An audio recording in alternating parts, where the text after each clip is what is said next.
Salut, c'est Mathieu Delpech. Aujourd'hui, on se retrouve pour analyser mon championnat de France de trail long. Est-ce que vous êtes prêts? C'est parti!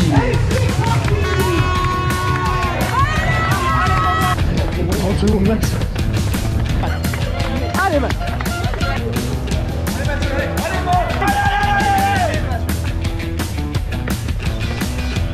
Allez, Max, allez, gros, allez! Avant de commencer, je voulais d'abord vous remercier pour vos retours sur les vidéos récap qu'on a fait avec Ultraio sur le championnat de France de trail court et trail long. Je vous invite à aller les voir si vous ne l'avez pas encore fait. Et puis maintenant, on va pouvoir passer au vif du sujet. 6 h du matin, à Vennes-Armand. On se retrouve sous la pluie, toute une bande énervée pour se disputer le titre de champion de France de trail long. Et puis aussi avec 2 places à décrocher pour une sélection de l'équipe de France et le championnat du monde qui aura lieu à Innsbruck.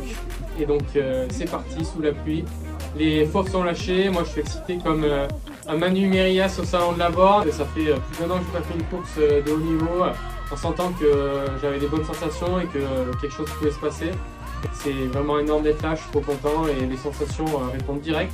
L'affûtage a vraiment fait bien effet, j'ai bien récupéré les dernières semaines un peu chargées, j'ai plus aucune douleur, j'ai vraiment envie d'en découdre. C'est Martin Kern qui lance le premier pétard. Je pense que sur les premiers kilos, il nous met 10, 15, rapidement 20 secondes. Et derrière, c'est assez groupé, tous les favoris sont là. Ça déroule bien dans la nuit sur les pistes larges du début de course. Sur les 6-7 premiers kilos, il n'y en a pas un qui est sous les 3,40. Donc ça déroule quand même bien. C'est peut-être une allure qui est un peu rapide, mais j'ai vraiment des bonnes sensations. Et puis je me laisse porter un peu par le groupe sans trop réfléchir. Je savais qu'au kilomètre 6 commençaient les premiers singles et qu'il fallait être placé. Parce qu'à partir de ce moment-là, on ne pouvait plus trop doubler pendant quelques kilomètres. Donc je me mets direct à l'avant avec Rémi Brassac qui avait aussi bien reconnu le parcours. On se place en tête et puis pour avoir une bonne visibilité dans la nuit, savoir où on va, voir où on met les pieds. C'est parti pour les premiers singles, ça déroule, je suis deuxième. Martin est assez loin devant, on voit trop sa lumière frontale. Et ce qui était marrant, c'était que cette première descente, elle se faisait en 2 parties. Et au milieu, il y avait un endroit un petit peu plus large où là, on pouvait repasser. Et là, il y a Baptiste Jassen qui a essayé de se replacer en tête. C'était un bon moment, on a bien rigolé un peu à batailler pour se re-rentrer dans le single en tête. Je pense qu'on a fait un pic, je crois, à 2,50 voire 2,45 sur la route pour rentrer devant dans le single. C'est lui au final qui passe devant. Après à la fin, je reprends quand même devant parce que je savais que c'était assez technique avant d'arriver au fond de la vallée. Et donc voilà, on arrive au kilomètre 10. Passage en 37 minutes 22 pour vous donner un ordre de grandeur. Donc dans les chemins, dans les singles, autant vous dire que ça n'a pas badé. Kilomètre 11, première traversée de rivière. Martin a une vingtaine, une trentaine de secondes d'avance. Moi je sors du single technique avec une vingtaine de secondes aussi sur le reste du groupe, mais dans la montée suivante ça va temporiser et on va tous se regrouper. C'était je pense une des montées les plus raides du parcours. Et directement j'ai des bonnes sensations, je suis peut-être parti un tout petit peu fort mais après j'ai temporisé pour laisser revenir le groupe, je voyais que ça revenait sur Martin, donc tout au mini-trot. Et puis on arrive kilomètre 14, on est un groupe de 7, donc Martin, moi, Benjamin Roubiol, aussi il y a Rémi Brassac qui est là, Baptiste Chassagne et puis Kevin Vermeulen et enfin il y a Patrick Bringer qui ferme la marche et on entame le premier plateau qui fait 6 km. C'est les 6 km qui nous mènent au ravitaillement de Saint-André-de-Vézines. Et on les fait avec une allure moyenne de 3,53. Et en fait, ça a été directement mené par Benjamin et Baptiste, les hommes forts du jour, qui ont directement pris les choses en main. Et là, Baptiste s'est fait un malin plaisir, je pense, à bien relancer parce qu'il est quand même très fort à plat. Et pour montrer qu'il était bien là et que même si en descente, techniquement, il en gardait sous le pied, il était là pour nous en mettre sur le plat. Et franchement, c'était trop cool. Là, j'ai vraiment pris du plaisir sur ce début de course, à suivre, à jouer un petit peu. S'échappe en compagnie de Kevin Vermeulen qui avait l'air aussi tout en maîtrise. Et moi je suis derrière avec Rémi et Martin, tandis que Patrick il a laissé un peu de marge. Le plus expérimenté du groupe, il s'est dit je vais peut-être temporiser un petit peu parce que là tout le monde ne pourra pas finir à ses allures et bon, il s'avérait qu'il avait raison. Donc on arrive au premier ravitaillement de Saint-André-de-Vézines. Je pense que les 3 gars devant, ils ont une vingtaine de secondes d'avance et ensuite on est groupé derrière. Ravitaillement rapide, je change ma flasque et ça repart. Martin a réussi à boucher le trou dans le ravitaillement, donc ils sont 4 devant, moi je pars avec 15 secondes derrière. Et là Nico me dit prends ton temps, t'affole pas, temporise, tu vas rentrer tranquillement dans la descente, c'est pas la peine de boucher tout de suite. Et il avait raison, donc même si le kilo sorti du ravito s'est fait à 3,20, c'était un faux plat descendant et finalement je rentre sur le groupe à peu près, je pense après 1 ou 2 kills plus tard dans le haut de la descente. Parce que les gars devant, ils ont relativement temporisé dans cette descente. Rémi aussi, il a eu le temps de revenir. Et il y a aussi Sylvain Cour qui a rejoint le groupe en bas de la descente. Nous voilà maintenant menés au kilomètre 26. Et là, à nouveau, les 3 hommes forts, ils prennent le large dans la montée. Passage au village de Saint-Véran, ils ont déjà fait un petit coup, une vingtaine de secondes. Moi, je double Martin, mais mes sensations sont pas excellentes. J'ai comme un début de crampe dans un ischio, je me dis, ouh la main, il va peut-être falloir temporiser dans cette bosse. Je sais pas si c'est dû au début de la déplétion du glycogène ou si c'est dû à un petit excès de caféine. Toujours est-il qu'après j'ai arrêté la caféine et ces sensations de crampe sont passées. Bon, pour laisser place à d'autres sensations qui sont pas forcément mieux comme on va voir, mais au moins j'ai pas eu de crampe. Donc retour dans cette bosse, je dois aussi laisser partir Rémi qui s'échappe un petit peu. Et puis Sylvain Cour fait un petit bout avec moi avant de partir aussi. Dans cette bosse, j'ai l'impression de commencer à être limité musculairement. Mais en fait, en analysant la courbe cardio, j'étais quand même assez haut.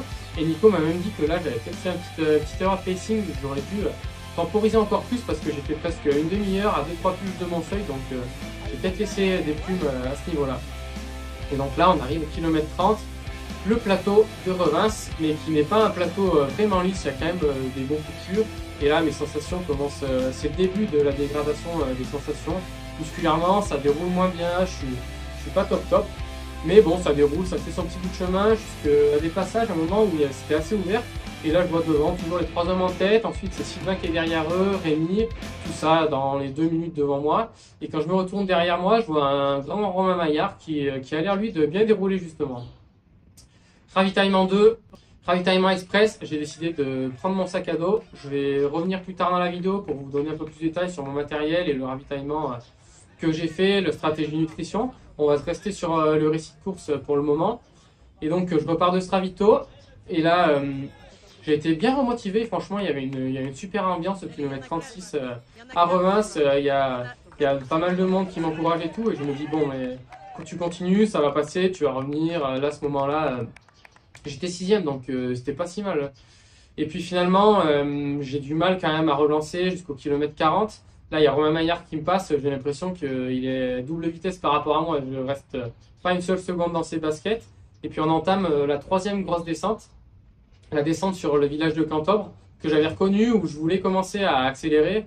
Et puis en fait, là, la réalité, elle m'a rattrapé. J'avais vraiment mal au quadri. Je sentais que la douleur était vraiment là. Techniquement, j'étais très à l'aise, j'étais pas du tout limité, mais j'arrivais pas à dérouler, j'arrivais pas à engager parce que j'avais mal au quadri. Et donc rapidement, les gros descendeurs du circuit, Martin et Gauthier me reprennent, qui me doublent, et là ça me met un petit coup au moral, mais je me remobilise quand même, j'essaye de relancer. Pour la petite anecdote, je passe au marathon, kilomètre 42 comme vous le savez, en 3h15. J'ai fait mon record en marathon, donner un ordre d'idée de l'intensité sur ces championnats de France, parce que je connais un peu le marathon.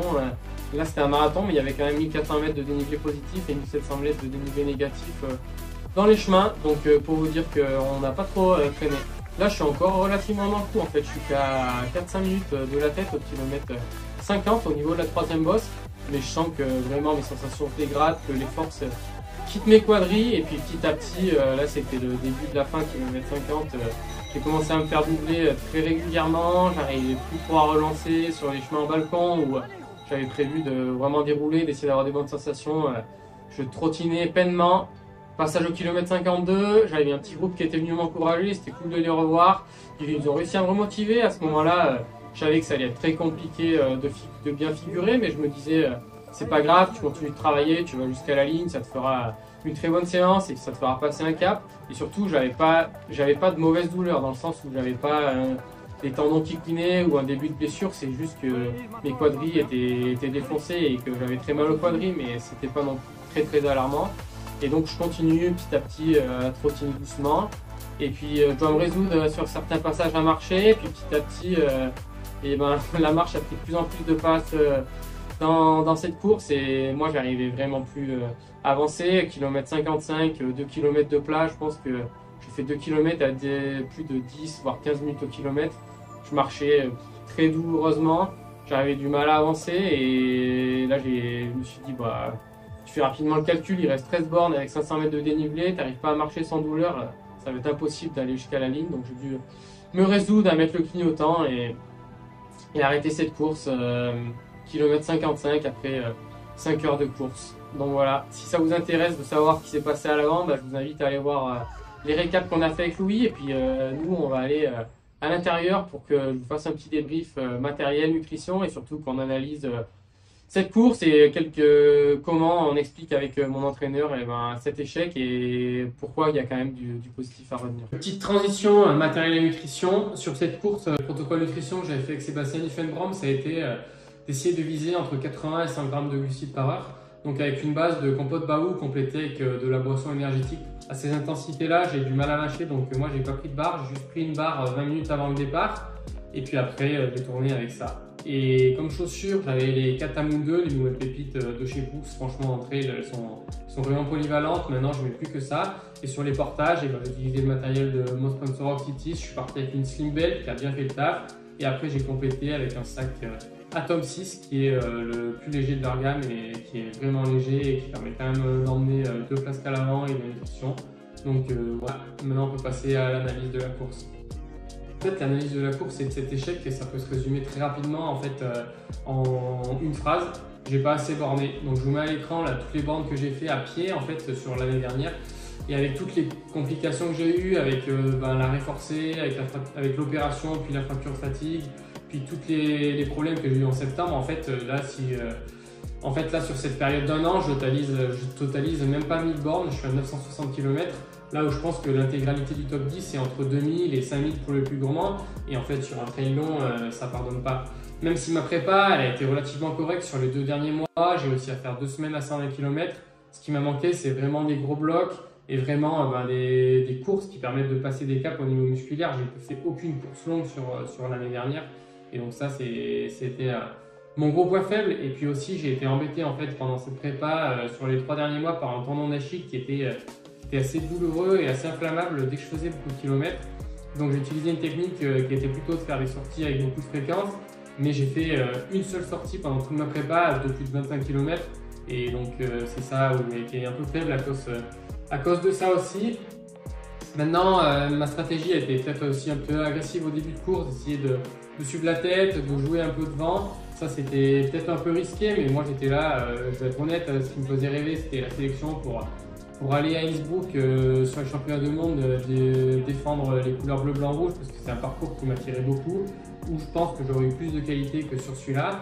J'ai beaucoup travaillé cet hiver pour essayer de développer de l'aisance à des allures 3,45, 3,50. Je pense que de ce point de vue-là, j'ai pas mal gagné, mais pas assez suffisant pour pouvoir y être sans laisser vraiment de traces et arriver sur une deuxième course assez frais. Donc voilà, c'est un ensemble de facteurs qui ont fait que je suis arrivé défoncé au kilomètre 50. Maintenant, il y a quand même aussi beaucoup de positifs à tirer. Quand je regarde le chemin parcouru sur l'année dernière, d'être capable de jouer devant pendant 40 km, de répondre présent et surtout d'arriver à faire une course sans douleur, ça c'est un gros point positif dans une prépa qui a été très compliquée. J'ai eu des périostites, j'ai eu une aponevrosite plantaire et puis aussi la tendinite d'Achille qui m'a bien suivi sur un long moment. Donc d'arriver à faire 40 km sans douleur, et moi c'est ça que je retiens. Je retiens que je suis sur mon chemin, que maintenant je vais pouvoir continuer à borner. Et puis je crois toujours en mon potentiel, j'ai toujours envie de me donner à fond. Je vous remercie encore pour tout votre soutien. Ça m'a fait chaud au cœur de recevoir autant de messages après cet échec. Et puis je vous invite à mettre un petit pouce bleu, à mettre un petit commentaire pour continuer de me soutenir et à vous abonner. Dans la prochaine vidéo, on va parler de mon calendrier et de ce que je vais faire maintenant en 2023. Allez, à bientôt pour de prochaines aventures. Ciao, ciao!